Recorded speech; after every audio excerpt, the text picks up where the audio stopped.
ассалому алайкум тамошобинони азиз, бо муҳимтарин хабару гузоришҳои рӯз барномаи иттилоотии пайғом тақдими шумост.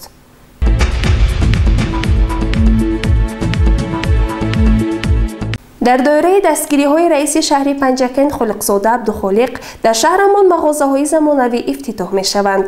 Бо иқдоми соҳибкор Малика Исмоилова дар маркази савдо ва хизматрасонии Убайдулло маркази замонавии либосҳои кӯдакон бо номи Парвоз 35 ба фаъолият оғоз намуд. дар доираи дастгириҳои соҳибкорон дар шаҳри Панҷакент аз тарафи мақомоти иҷроияи маҳаллии ҳокимияти давлатии шаҳр ҳидоятҳои раиси шаҳр Абдухолиқ Холиқзода ки аз паёми навбатии асосгузори сулҳу ваҳдати миллӣ пешвои муаззами миллат президенти ҷумҳурии Тоҷикистон муҳтарам Эмомалӣ Раҳмон ба маҷлиси олии кишвар бармеояд ва ҳамзамон вазифагузориҳои раиси вилояти Суғд Раҷаббой Аҳмадзода соҳибкорони шаҳри бостонии Панҷакент барои рушди ин соҳа саҳми арзандаи хешро мегузоранд. дар маркази савдо ва хизматрасонии Убайдулло дар хиёбони ба номи Абу Абдуллоҳ Рӯдакии шаҳри Панҷакент маросими ифтитоҳи боз як мағозаи замонавӣ Парвоз 35 барои кӯдакон, бонувон ва дар маҷмӯъ аҳолии шаҳру деҳоти Панҷакент баргузор гардид. муовини раиси шаҳри Панҷакент Парвина Нақибӣ тасмаи рамзӣ ин мағозаи навро ифтитоҳ намуда бо соҳибкор Малика Исмоилова ва дигар соҳибкороне ки дар ин ҷо фаъолият мекунанд як суҳбати пурмуҳтаво анҷом дод. нахуст ӯ аз номи раиси шаҳр Абдухолиқ Холиқзода ва соҳибкор Малика Исмоилова барои ифтитоҳи як мағозаи замонавӣ барои кӯдакону бонувон ки ҳамаи маҳсулоти он аз ширкатҳои пешрафтаи ҷаҳон ворид карда шудааст арзи сипос намуд ва барои он соҳибкороне ки воқеан дар маркази тиҷорату хизматрасонии Убайдулло фаъолият мекунанд миннатдорӣ баён кард ва бори дигар изҳор дошт ки воқеан мо барои соҳибкорон тамоми шароитҳоро фароҳам меорем. мавриди зикр аст ки аз тарафи соҳибкори муваффақ сарвари ҷамъияти дорои масъулияташ маҳдуди маҳсул Асадулло Муродиллоев дар ин бино як коргоҳи замонавии либосдӯзӣ барои мактаббачаҳо ташкил карда шуда соли гузашта аксар муассисаҳои таълимии шаҳри бостонии Панҷакент аз маҳсулоти ин коргоҳ баҳравар гардида онҳо дар таъмини либоси мактабӣ саҳми арзандаи хешро гузоштанд. аз рӯи иттилои масъулини маркази тиҷорат ва хизматрасонии Убайдулло айни замон дар қабати аввали ин бинои муҳташами замонавӣ дигар аз дӯконҳо фаъолият мекунанд. соҳибкорон ин ҷо барои бонувон як мағозаи либосҳои замонавиро ташкил намуда ҳамзамон мағозаи матоъҳо писанди муштариёни шаҳр ва деҳоти он гардидааст. дигар мағозае ки ин ҷо фаъолият дорад мағозаи либосҳои махсуси варзишӣ буда муштариён аз он самаранок истифода мебаранд. бояд зикр намуд ки воқеан ташкили чунин дӯкону мағозаҳо барои боз ҳам беҳтар шудани таъмини бозори истеъмолӣ бо молу маҳсулот махсусан либосҳои духта барои мардон, занон, кӯдакон ва матоъҳои зебо саҳми арзандаи хешро мегузорад. умед мекунем ки соҳибкорони муваффақи шаҳри Панҷакент барои боз ҳам беҳтар намудани сатҳу сифати хизматрасонӣ ба аҳолӣ тадбирҳои иловагиро меандешанд ва ин мағозаҳо метавонад бо ташкили савдою тиҷорати намунавӣ дастрасии молу маҳсулоти нисбатан арзон шумораи харидорони хешро зиёд намояд. гузориши Аббос Ҳамросода, Исмоилҷон Холов.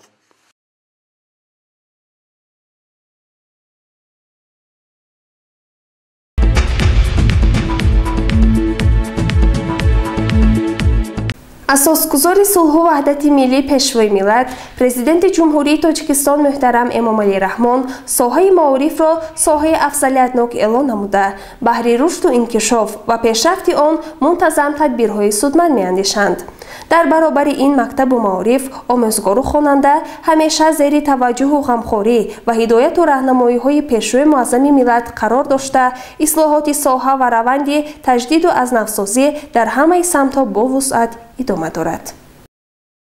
با مقصد آشنایی پیدا نمودن از رفت اجرای یک قطار قانونها ما هیئت ایجادی تلویزیون از مؤسسه تحصیلات میانه عمومی رقم 69 دهه دشت جماعت سوجینه دیدن نمودیم. در مکتب مذکور زیاده از 880 خواننده در دو بست تحصیل نموده، با آنها 45 نفر آموزگاران، از آنها 26 نفر زن بوده به طالب علمان درس میگویند. هرچند برای زمستان گذرانی شرایط خوب فراهم آورده شده باشد هم اما صنفخانه ها تنگ بوده. در پس یک میز تا 3 نفر خواننده نشسته درس میخواند. اصلا مکتب سال 2001 برای 370 نفر خواننده ساخته به استفاده داده شده بود. از سببی که صف خوانندگان زیاد گردیده ایستاده است، مردم جماعت دهات سوجینه مردانی سخاوت پیشه که در فدراسیون روسیه قرار دارند طریق حشر دست جمعانه بنای علاوگی دو آشیانه با 14 صنفخانه ساخته ایستادند. من رئیس جماعت سوجینه حجام بختیار میباشم. طبق طلبات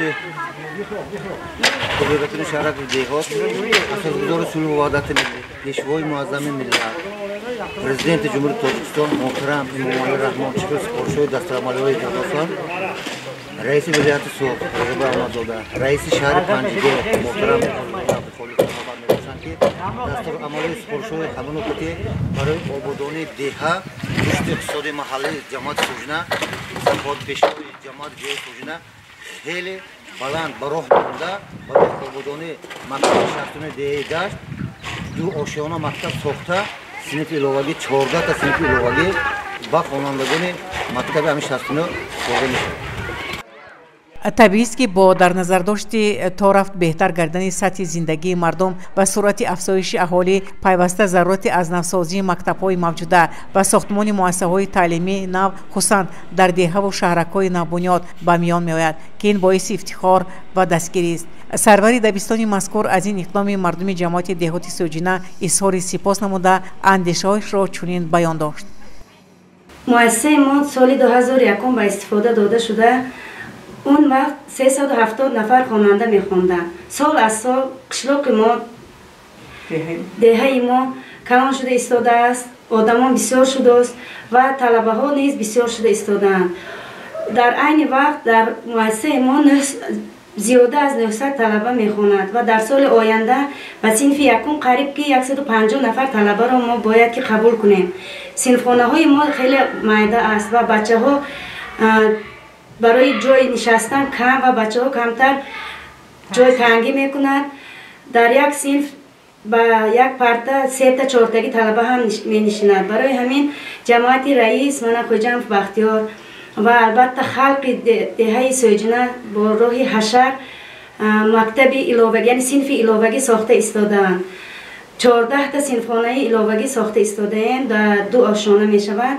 تحفه ارزنده به 35 سالگی استقلالیت تاجیکستان عزیزمان و البته این مکتب حرکت میکنیم که سال 2023 به کار شروع نماید. ما به مردم دهه سوجینه تشکر میگویم، شخصا از نام خودم از نام کلکتیو مؤسسه و مردم سوجینه خیلی تشکر زیاد میگویم برای اینکه این کار آسان نه. رشد جامعه از جمله جامعه تاجیکستانی صاحب استقلال با مکتب و معارف وابسته است. مردم با مکتب چون یک مکان علم و معرفت مناسبت نموده آموزگار را عزیز و گرامی می‌دارند. این است که در طول تاریخ تاجیکان همچون ملت معرفت پرور و تمدن آفر معرفی گردیده شهرت فرزندان برومند آن در روی عالم پهن گردیدند.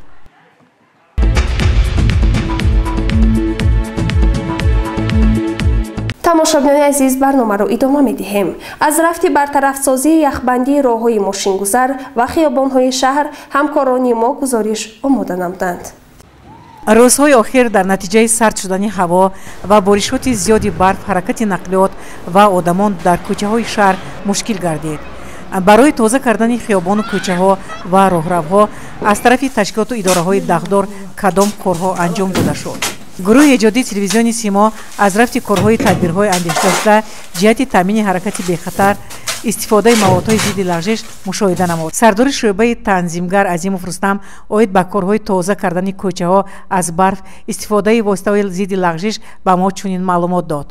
چخیر که به همگان معلوم است روزهای سرد زمستانی سال 2023 بسیار هوا سرد آمد. من برای مردم کارخانه واحد دولتی خواجگی منزل کمونالی برای راههایی که اتومبیلگر هستند راههایی که آدمگذر هستند خدمت خود را به جا آوردند. در دوام 3 شبانه روزی که هوا بسیار سرد است کارخانه زیاده از 45 کوب قم و زیاده از 2 تن نمک استفاده کرده. من به راههای پیادهگر و اتومبیلگر پاشیده آدما برای خدمت مردم آماده هستند. چقدر که به شما معلوم است من در انبارهای کارخانه این موادها به طریق زیاد ذخیره کرده شده است تا فصل زمستان برآمدن خواجگی منزلی کمونالی و همه کارهای این زمستان گذرانی آمادگی خوب دیده شد.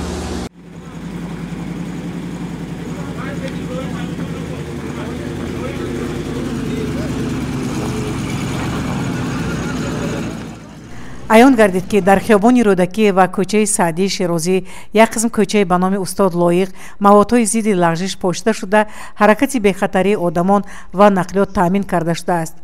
از رانندگان و شهروندان خواهش می‌نماییم که در این روزهای سرد زمستان که برف و یخبندی می‌رسد قاعده حرکت در راه را رعایت نمایند. موافق اطلاع اگنتی آب و هواشناسی کشور سردی هوا تا چند روز دیگر ادامه می‌یابد.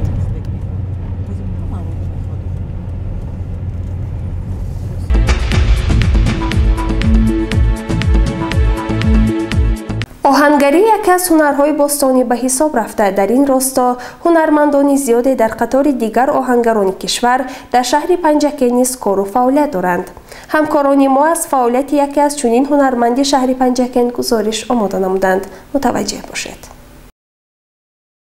пешвои миллат мақсади асосӣ аз эълон намудани солҳои 2019-2021ро ҳамчун солҳои рушди деҳот, сайёҳӣ ва ҳунарҳои мардумӣ дар амалӣ гардонидани талошҳои ҳукумати мамлакат ба хотири боз ҳам обод кардани Тоҷикистон ва ҳалли масъалаҳои иҷтимоии аҳолӣ бо роҳи беҳтар намудани инфраструктур пеш аз ҳама дар соҳаҳои маорифу тандурустӣ, таъсиси ҷойҳои корӣ, таъмин кардани аҳолии деҳот бо оби босифати ошомиданӣ, бунёду таҷдиди роҳҳои маҳаллӣ, рушди инфраструктури сайёҳӣ ва инкишофи ҳунарҳои мардумӣ ба талаботи муосир мутобиқ сохтани сатҳи хизматрасонӣ ва баланд бардоштани некуаҳволии мардум дар ҳар як деҳа ва маҳалли аҳолинишин арзёбӣ намуда буданд. ҳамзамон сарвари давлат дар ҳамон паёми хеш аз аҳли нишаст даъват ба амал оварда буданд ки давоми 3 сол ба рӯи амалӣ гардидани ҳадафҳои мазкур бояд сидқан фаъолият намоянд. натиҷаи фаъолияти босамар дар солҳои рушди деҳот, сайёҳӣ ва ҳунарҳои мардумӣ аст ки оҳангарон низ бо шавқу завқ ба кори худ машғул буда бо вуҷуди таъмин намудани аҳолӣ бо ашёҳои зарурии рӯзгор аз қабили доз, табар, теша, каланд ва ғайра ҳамзамон талош доранд то ҳунари аҷдодии тоҷикон аз байн наравад, балки он рушд намуда дар ҷаҳон муаррифӣ бигардад. ин аст ки бақоев абдумумин аз хурдӣ ба ин касб шавқи беандоза дошта онро аз падари хеш мерос гирифтааст ва имрӯзҳо ба касби оҳангарӣ машғул асту дар оянда мехоҳад фарзандон ва шогирдони худро зиёд намуда ба онҳо ин ҳунарро биомӯзонад то ҷои кори зиёд бигардад ва ҳунари қадимаи халқи тоҷик рушд намояд. авлоде ки мо дар панҷикаи водии зарафшон оҳангар омадосем мона ам касби ҳамони давом дорисогӣ ин фарзандонам худохоҳ оянда дар ҳамин касб давомдиҳанди мо мешаванд. با اسباب روزگار کلان، تیشه، توار چیزای اسباب هم روزگار بکنیم. در آینده ما با شاگرد میبریم کارگاهی همین آهنگری زیادتر میکنیم. کارهای هم ولی آینده با بچه‌ها دوام میدیم. ساکنان برای آموزش به نزد این آهنگر میروند و از او هنر میآموزند.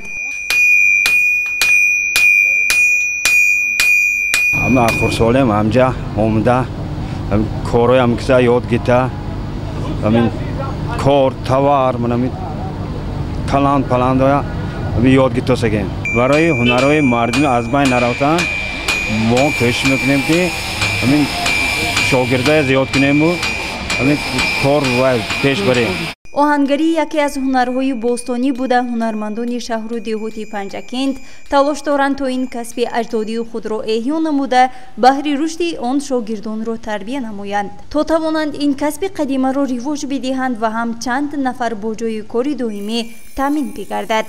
гузориши мартаба раҳмонова ва хаём ҷураев.